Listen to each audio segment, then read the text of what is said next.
Hello दोस्तों, नमस्कार। स्वागत है आप सभी लोगों का कंप्यूटर मास्टर चैनल की एक और नई खास वीडियो में। और दोस्तों, आज की इस वीडियो में हम जानेंगे एमएस वर्ड के एडिटिंग वाले भाग के बारे में। और दोस्तों, अगर आप एमएस वर्ड में काम करते हो और आप चाहते हो कि आपका डॉक्यूमेंट एकदम प्रोफेशनल दिखे, तो दोस्तों उसके लिए आपको एडिटिंग वाले भाग के बारे में जानना बेहद ज़रूरी हो जाता है। तो दोस्तों, एमएस वर्ड में एडिटिंग से जुड़े ज़्यादातर चीज़ें होम टैब में दाईं तरफ होती हैं, जैसे फाइंड, रिप्लेस, सेलेक्ट। तो दोस्तों, एमएस वर्ड में फाइंड, रिप्लेस और सेलेक्ट वाले बटन का क्या इस्तेमाल होता है, तो आइए दोस्तों इन सभी बटन के बारे में एकदम स्टेप बाय स्टेप जान लेते हैं। तो एडिटिंग वाले भाग में सबसे पहला जो बटन है वो है फाइंड का। तो चलिए दोस्तों जान लेते हैं कि एमएस वर्ड में फाइंड वाले बटन का क्या काम होता है। तो दोस्तों, एमएस वर्ड में फाइंड बटन का इस्तेमाल किसी भी डॉक्यूमेंट में किसी भी शब्द को ढूंढने के लिए किया जाता है।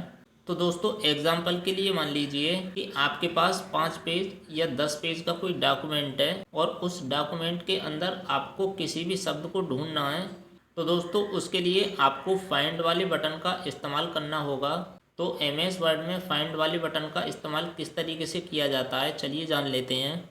तो दोस्तों, यहाँ पर आपको समझाने के लिए मैंने यहाँ पर कुछ पैराग्राफ लिखाई ले लिए हैं। तो अब मान लीजिए कि आपको इन पैराग्राफ के अंदर किसी भी शब्द को अगर ढूंढना है कि वो शब्द यहाँ पर कितनी जगह पर लिखा हुआ है, तो दोस्तों उसके लिए आपको फाइंड वाले बटन पर एक बार अपने माउस का लेफ्ट बटन क्लिक करना है। क्लिक करने के बाद आपके सामने कुछ इस तरीके से विंडो ओपन हो जाएगी। उसके बाद आपको यहाँ से कोई भी वर्ड को अगर ढूंढना है तो आपको यहाँ पर उस वर्ड को टाइप कर देना है।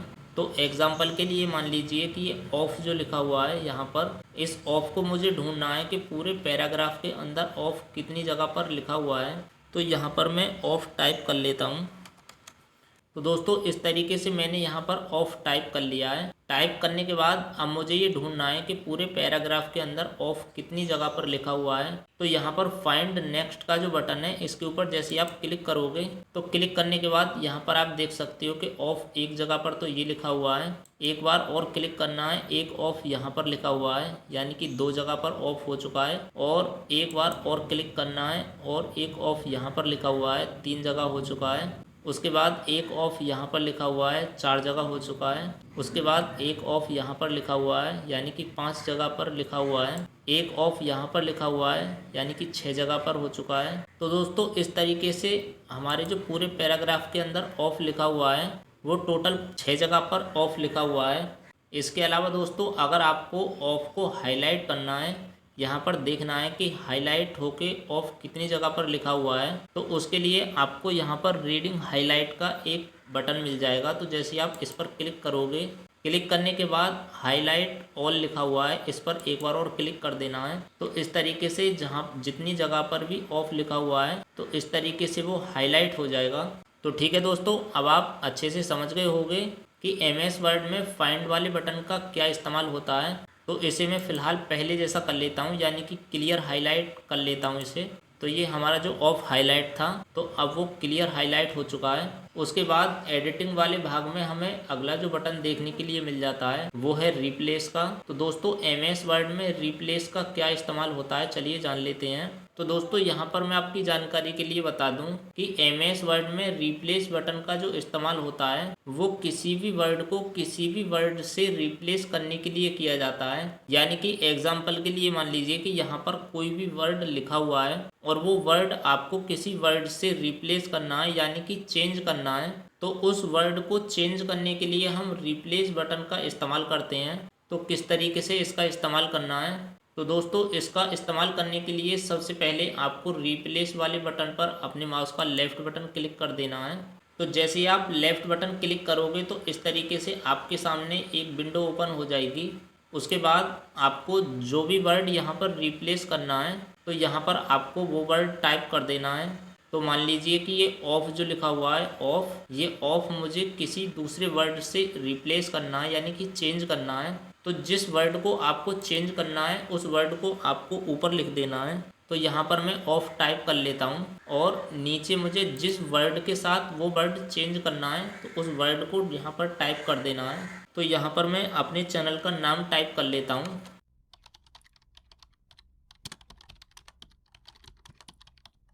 तो इस तरीके से मैंने यहाँ पर अपने चैनल का नाम टाइप कर लिया है।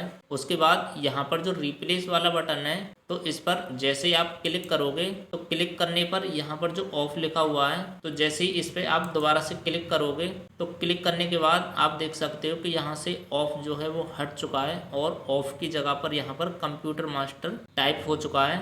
तो दोस्तों जैसे ही आप रिप्लेस वाले बटन पर क्लिक करते जाओगे तो यहाँ पर एक एक करके ऑफ की जगह पर कंप्यूटर मास्टर टाइप होता रहेगा और यहीं पर अगर आप रिप्लेस ऑल पर कर देते हो तो यहाँ पर जितनी भी जगह पर ऑफ लिखा हुआ है तो उस ऑफ की जगह पर एक ही बार में कंप्यूटर मास्टर टाइप हो जाएगा। तो यहाँ पर रिप्लेस ऑल जो लिखा हुआ है तो जैसे ही मैं इस बटन पर एक बार क्लिक करता हूँ तो यहाँ पर आपको दिखाई दे रहा होगा कि जितनी जगह पर ऑफ लिखा हुआ था वहाँ से ऑफ हट चुका है और उसकी जगह पर कंप्यूटर मास्टर टाइप हो चुका है। तो एक तो यहाँ पर कंप्यूटर मास्टर लिखा हुआ है, एक यहाँ पर कंप्यूटर मास्टर लिखा हुआ है, एक यहाँ पर कंप्यूटर मास्टर लिखा हुआ है, एक यहाँ पर कंप्यूटर मास्टर लिखा हुआ है। तो दोस्तों जहाँ जहाँ पर ऑफ लिखा हुआ था जहाँ पर ऑफ लिखा हुआ था तो एक ही बार में रिप्लेस ऑल की सहायता से वहाँ पर कंप्यूटर मास्टर टाइप हो चुका है। तो दोस्तों इस तरीके से आप एमएस वर्ड में रिप्लेस का इस्तेमाल कर सकते हो, यानी कि आपको किसी वर्ड को किसी वर्ड से अगर रिप्लेस करना है यानी कि चेंज करना है तो उस कंडीशन में आप रिप्लेस वाले बटन का इस्तेमाल कर सकते हो। तो ठीक है दोस्तों, आप रिप्लेस वाले बटन का भी इस्तेमाल अच्छे से सीख गए होंगे। अब इसके बाद दोस्तों रिप्लेस वाले बटन में हमें एक बटन और देखने के लिए मिल जाता है गो टू का। तो चलिए दोस्तों जान लेते हैं कि एमएस वर्ड में गो टू वाले बटन का क्या काम है। तो दोस्तों एमएस वर्ड में गो टू बटन का जो इस्तेमाल होता है वो एक पेज से दूसरे पेज में डायरेक्ट जाने के लिए किया जाता है। तो मान लीजिए कि आपके पास 4 पेज हैं या 5 पेज हैं या 10 पेज हैं और उसमें से आपको तीसरे पेज पर जाना है या चौथे पेज पर जाना है तो वहाँ पर आप गो टू बटन का इस्तेमाल करके डायरेक्ट एक ही बार में चौथे या 5वें पेज पर जा सकते हो। अगर आपने सेक्शन बनाया है तो सेक्शन में आप डायरेक्ट जा सकते हो। आपने लाइनें बनाई हुई हैं तो लाइन में आप डायरेक्ट जा सकते हो। आपने कोई बुक मार्क बनाया है तो बुक मार्क में आप एक स्थान से दूसरे स्थान में जा सकते हो। तो दोस्तों फिलहाल मेरे पास 5 पेज हैं और 5 पेज में से किसी पेज के ऊपर अगर मुझे जाना है तो डायरेक्ट मैं किस तरीके से जा सकता हूं। तो सबसे पहले मैं यहां पर कट कर लेता हूं। कट करने के बाद आपको यहां पर मैं दिखा दूं कि ये पेज 1 है, उसके बाद ये खाली पेज है और यहाँ पर पेज 2 लिखा हुआ है और यहाँ पर 3 लिखा हुआ है और यहाँ पर 4 लिखा हुआ है और यहाँ पर 5 लिखा हुआ है। तो इस तरीके से मेरे पास टोटल 5 पेज हैं। तो मान लीजिए कि पहले पेज से मुझे डायरेक्ट चौथे पेज पर जाना है तो उसके लिए रिप्लेस वाले बटन पर क्लिक करना है। क्लिक करने के बाद गो टू वाला जो बटन है इसके ऊपर क्लिक करना है और ये पेज को यहाँ पर सेलेक्ट कर लेना है। उसके बाद एंटर पेज नंबर के नीचे जो एक बॉक्स बना हुआ है इस बॉक्स में पेज नंबर को टाइप कर देना है। तो मान लीजिए कि मुझे चौथे पेज पर जाना है तो यहाँ पर मैं 4 टाइप कर लेता हूँ। उसके बाद गो टू वाला जो बटन है इसके ऊपर क्लिक कर देना है। तो क्लिक करने के बाद आप देख सकते हो कि मैं डायरेक्ट एक ही बार में यहाँ पर चौथे पेज पर आ चुका हूँ। इसके अलावा मान लीजिए कि मुझे यहाँ से अगर पहले पेज पर जाना है तो यहाँ पर मैंने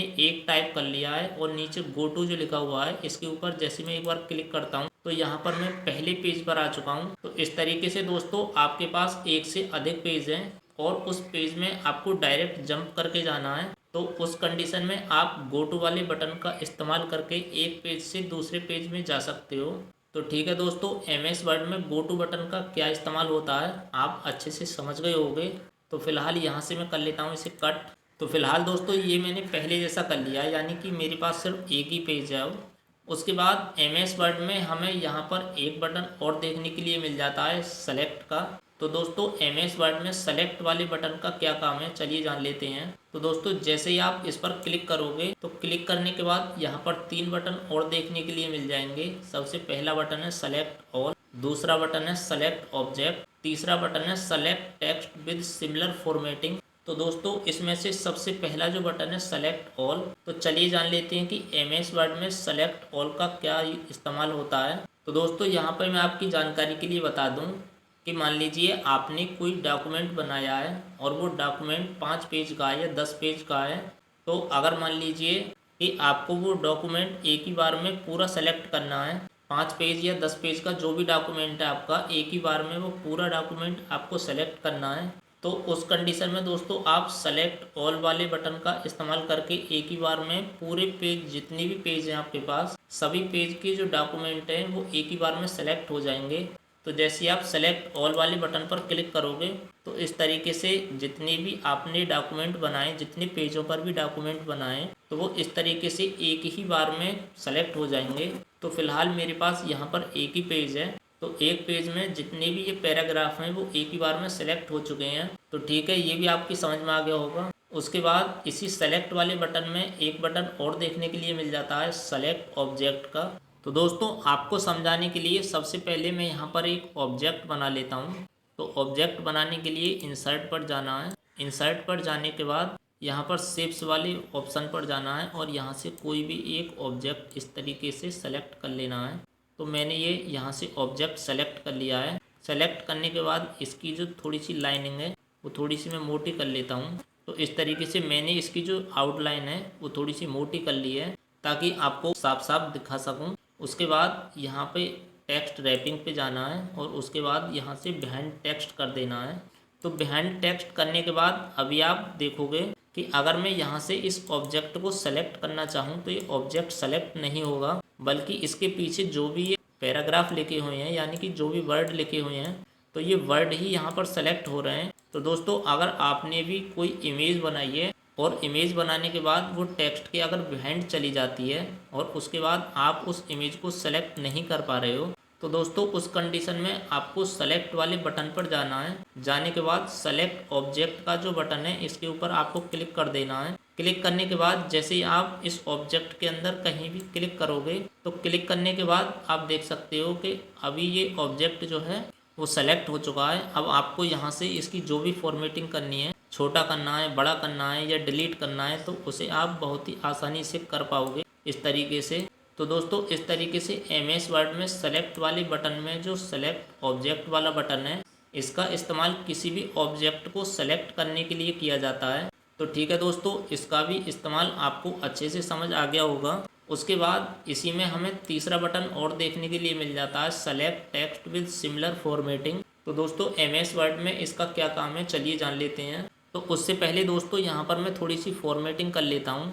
तो दोस्तों इस तरीके से मैंने पैराग्राफ के अंदर थोड़ी सी सिमिलर फॉर्मेटिंग कर ली है। सिमिलर फॉर्मेटिंग करने के बाद जैसे ही आप सेलेक्ट वाले बटन के ऊपर एक बार अपने माउस का लेफ्ट बटन क्लिक करोगे, तो उसके बाद जैसे ही आप select text with similar formatting वाले बटन पर एक बार अपने माउस का लेफ्ट बटन क्लिक करोगे, तो दोस्तों यहाँ पर आपको दिखाई दे रहा होगा कि जितनी वर्ड की मैंने यहाँ पर सिमिलर फॉर्मेटिंग की थी वो एक ही बार में यहाँ पर वर्ड सेलेक्ट हो चुके हैं। तो दोस्तों इस तरीके से आपने अगर अपने डॉक्यूमेंट के अंदर सिमिलर फॉर्मेटिंग की है और आप चाहते हो कि केवल मुझे सिमिलर फॉर्मेटिंग वाले ही यहाँ पर वर्ड सेलेक्ट करने हैं, तो दोस्तों उस कंडीशन में आपको सेलेक्ट वाले बटन पर क्लिक करना है और ये select text with similar formatting वाला जो बटन है, इसकी सहायता से आप जितने भी वर्ड के ऊपर आपने सिमिलर फॉर्मेटिंग की हुई है तो आप उन सभी वर्ड को एक ही बार में सेलेक्ट कर सकते हो। इसके अलावा दोस्तों अगर मैं यहाँ से वैसे ही पूरे वर्ड को सेलेक्ट करता हूँ तो आपको दिखाई दे रहा होगा कि पूरे वर्ड यहाँ पर इस तरीके से सेलेक्ट हो रहे हैं। तो इस तरीके से दोस्तों आप select text with similar formatting वाला जो बटन है उसकी सहायता से आपने जितने भी वर्ड के अंदर फॉर्मेटिंग की हुई है तो उसे आप एक ही बार में सेलेक्ट कर सकते हो। तो आई होप दोस्तों यहाँ तक मैंने आपको जितना भी समझाया है आप अच्छे से समझ गए होंगे।